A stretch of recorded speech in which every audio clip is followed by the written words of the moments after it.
है। ये बिजनेस करते हैं तब जाके बजट बनता है कि करोड़ों रुपए का। आज वो करोड़ों रुपए का बजट बनने के बाद में अगर से प्रोत्साहन अगर से व्यापारी को नहीं मिलता है तो व्यापारी, हर कोई व्यापारी तो नाखुश रहने वाला है इसमें। क्योंकि इसलिए के अंदर जैसे भी आज के डेट में प्रोत्साहन हो रहा है बैटरी की गाड़ियों का, जो इलेक्ट्रिक बैटरी गाड़ी के अंदर उन्होंने बहुत मामूली सा बजट में बताया कि भाई बैटरी, लिथियम बैटरी में कुछ कमी होंगी, मगर किस तरीके से कमी होंगी वो नहीं मालूम। यानी भाई जो चीज़ आयात कही जाती है, आयात के अंदर कितनी छूट देना चाहिए वो प्रोत्साहन उन्होंने बताया नहीं कि भाई आयात में आप करेंगे बैटरी का काम, मतलब आयात में रेट बढ़ाएंगे तो बैटरी का रेट तो कुछ ऐसा होने वाला नहीं कम। क्योंकि आज के डेट में जो इंडस्ट्रियल बढ़ रहा है, बैटरी के धंधों में जो गाड़ियाँ जो चल रही है, ट्रक बस जो भी है, आज के डेट में नया प्रोत्साहन हुआ है। तो मगर उसके अंदर तो ऐसा कुछ खास बजट में कुछ महसूस नहीं हुआ और आम जनता के लिए भी कोई बजट था खास नहीं था। जबकि 2024 के इलेक्शन के लिए जो बजट बनता है, जो उन्होंने बताया कि हमने 20 साल के हिसाब से जो बजट बनाया हुआ है, पर बजट इतना गोलमोल है कि भाई किस तरीके से भी समझ में उसका आना मुश्किल है पब्लिक के लिए। क्योंकि हर टाइम में बजट यही होता है कि एक आम साधारण बिजनेसमैन जो रहता है, व्यापारी जो रहता है, कि भाई इतना दिमाग तो नहीं लगाता है कि वो ये सोचता है कि भाई इनकम टैक्स में कितनी छूट दिया गया, फिर जीएसटी में कुछ तकलीफ है तो वो जीएसटी में कुछ प्रोत्साहन सही दिया गया, वो चीज़ें कुछ सामने नहीं आई है। इसलिए आज के डेट में व्यापारी थोड़ा सा त्रस्त है और बजट से नाखुश है। कल सर अभी कहा गया कि इलेक्शन को मद्देनजर रख के बजट बनाया गया और कुछ राज्यों को लाभ दिया गया और महाराष्ट्र को नजरअंदाज किया, क्या कहेंगे उसके ऊपर? सर ऐसा है कि कुछ राज्यों में कांग्रेस की जो वहाँ पे सरकार है, उस जगहों पे उन्होंने ज़्यादा प्रावधान इसलिए दिया गया है कि भाई वो उनको लाभ ज़्यादा मिल सके इस चीज़ों से, कि भाई जो चीज़ें में उन्होंने वहाँ पे अलग अलग स्टेट में जो उनको सुविधाएं दी गई है। और महाराष्ट्र में जो है तो आज मिली जुली सरकार से आज चल रही है, तो उनको आज यहाँ पे महाराष्ट्र में इतना लेना नहीं, क्योंकि बाकी के देशों में जो स्टेट में जो है कि भाई वहाँ पर जो है इनको वापस से ग्रोथ करना है, इसलिए वहाँ पर अलग अलग लाभ दिए गए हैं इनको कि इससे पब्लिक को भी फायदा हो और गवर्नमेंट को भी फायदा हो। गवर्नमेंट ने अपने फायदे के लिए बजट अलग अलग जगह पे पेश किया गया। महाराष्ट्र में जिस तरीके से पेश होना चाहिए तो उस तरीके से नहीं है। अगर नहीं सर, आप मोबाइल उद्योग से आते हैं तो मोबाइल सेक्टर में क्या फायदा हुआ, आप थोड़े से बताएं। मोबाइल सेक्शन में आज उन्होंने सिर्फ बैटरी के ऊपर प्रोत्साहन दिया है कि जो मोबाइल में जो बैटरी लगती है उसके ऊपर जो बजट में जो है तो थोड़ा सा सुविधाएं दी है। पिछले साल उन्होंने किया था कि इंपोर्ट में कुछ तकलीफ थी तो इंपोर्ट में उन्होंने बजट में सिर्फ इनकम टैक्स में 5 लाख के जो 7 लाख की छूट दी, वही एक व्यापारी के लिए काम में हुआ। ऐसा बाकी और कुछ ज़्यादा फायदा व्यापारी के लिए नहीं हुआ। आपने बताया कि व्यापारियों को फायदा नहीं हुआ, तो फिर जनता को क्या फायदा रहेगा? बजट जो आया जनता को अलग अलग योजना दी है, शेतकरी के लिए दिया है, इलेक्ट्रॉनिक आइटम पे दिया है। व्यापारी महासंघ का महासचिव शिवशंकर स्वामी, इस बजट में हमको जो अपेक्षा थी गवर्नमेंट से कि जो एमएसएमई के लिए जो लोन दिया जाता है उसके लिए रेट ऑफ इंटरेस्ट हमको 5% के नीचे चाहिए था, वो उन्होंने सिर्फ 1% कम किया है, नंबर 1। नंबर 2, एमएसएमई का जो इंफ्रास्ट्रक्चर के लिए जो बजट था उनका, ये 6,000 करोड़ से 6,00,000 करोड़ से 9,000 करोड़ किया है, तो 2026 तक उसकी लिमिट है। मगर आज तक व्यापारी जो है एमएसएमई के अंडर नहीं लिए जाते हैं, उनको उसका बेनिफिट नहीं मिलता है। ऐसे जो 6,000 का 9,000 करने से व्यापारी का उसमें क्या हित है, उसका विस्तृत अभी जानकारी हमको अभी तक ये बजट में नहीं मिला है। सर, व्यापारी महासंघ संतुष्ट है कि जो बजट आया है? ओवरऑल बजट में ठीक है, लेकिन पर्टिकुलर व्यापारिक क्षेत्र में अगर हम सोचेंगे तो उसमें कुछ योगदान हमको मिला नहीं। बाकी आम जनता के लिए बजट तो ठीक है। शिवशंकर स्वामी। सर, क्या कहेंगे आज जो बजट पेश हुआ है?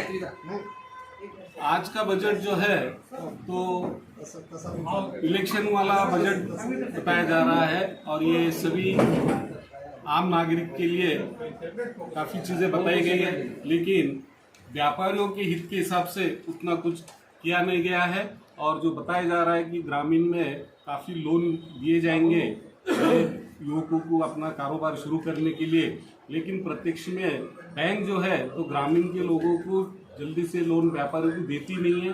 उनके लिए जो लीज प्रॉपर्टी उन्होंने बताते हैं बिना कोलैटरल का है, लेकिन प्रत्यक्ष में कोई बैंक करती नहीं है।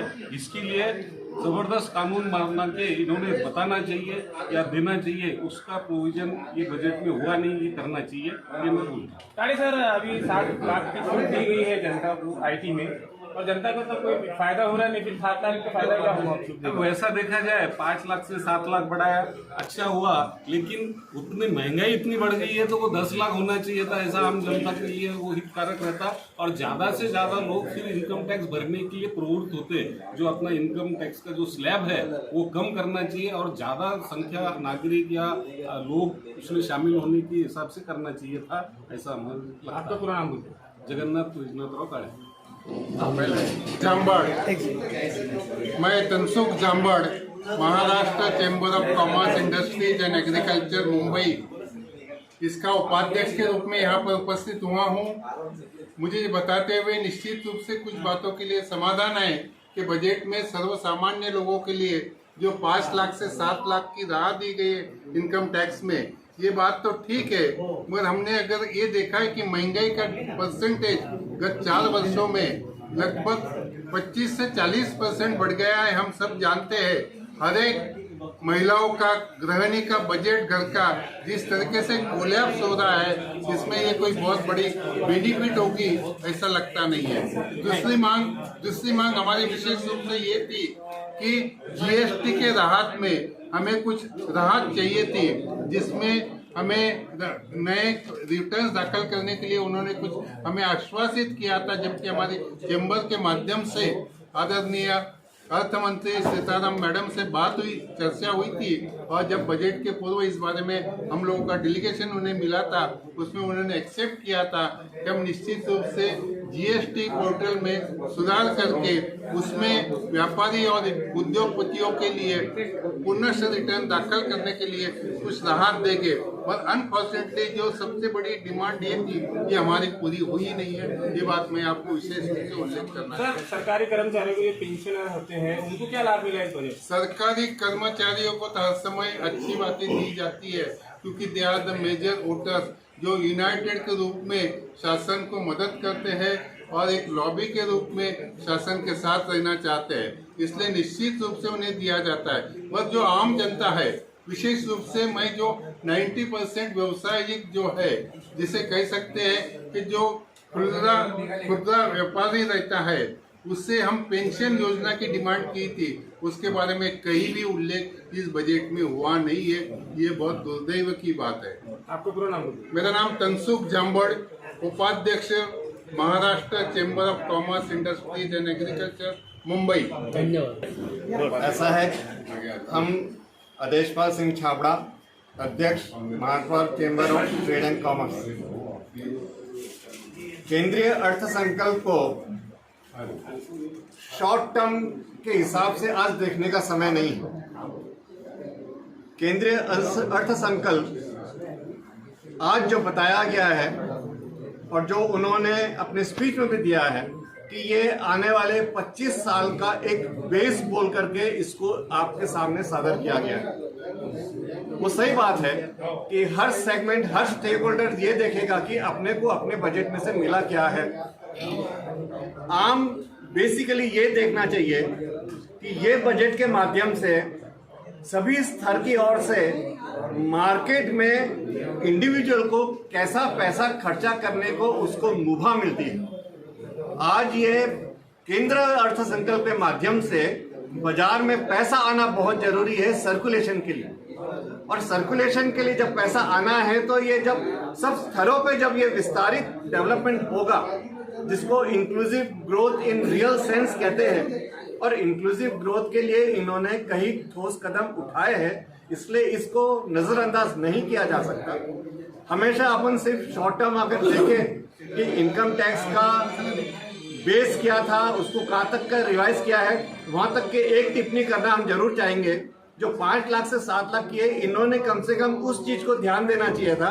आज 8 लाख रुपए का जिसकी आमदनी है उसको EWS इकोनॉमिकली वीकर सेक्शन में जब उसको माना जाता है, ये तो एक हम बेसिक समझ के चल रहे थे कि ये रिवीजन 8 लाख तो बाय डिफॉल्ट होनी है, नहीं ज्यादा करते तो ये उस चीज को पैरेलल करता है कि EWS का बेस 8 लाख रुपया जब है तो आपको 8 लाख तक तो वैसे ही छूट देनी चाहिए थी। इसमें हो सकता है वो फिर विचार करके इसमें कोई नया संकल्प करे वो, लेकिन ऐसा है overall inclusive growth, youth power, green growth के हिसाब से और इंफ्रास्ट्रक्चर के लिए जो भी इन्होंने प्रावधान किए हैं, ये अपने लिए लॉन्ग टर्म के बेनिफिट्स हो गए हैं। इसी को हम पॉजिटिव समझ के इसको लेना चाहिए, शॉर्ट टर्म को ना देखते हुए। अब हमको जिस हालात में अपनी जीडीपी चल रही है, जिस हालात में इंटरनेशनल इकोनॉमी चल रही है, फिर भी अपनी इकोनॉमी इंटरनेशनल मॉनेटरी फंड के हिसाब से भी आज अपन कम से कम 6.1 से 6.4 की अपनी जीडीपी लाने की पूरी अपनी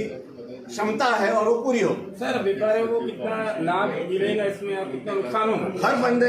हर बंदे को लाभ मिलेगा। सिर्फ एक साइकिल होती है लाभ मिलने की। ये मत समझिए कि आज बजट आया और मुझे कल से लाभ मिलना शुरू हो जाएगा। ये एक साइकिल है और जब हर समाज में हर स्तर पे जब पैसा आएगा तो वो डायरेक्टली इनडायरेक्टली व्यापारी के पास भी आता है। व्यापारी के पास पैसा आने का समय आगे पीछे हो सकता है, लेकिन उसका हक का पैसा, उसका हिस्से का पैसा जरूर आएगा। तो इसलिए इसमें कोई घबराने वाली कोई बात नहीं। आपका नाम? हम अदेशपाल सिंह छाबड़ा, अध्यक्ष Marathwada chamber of trade and commerce.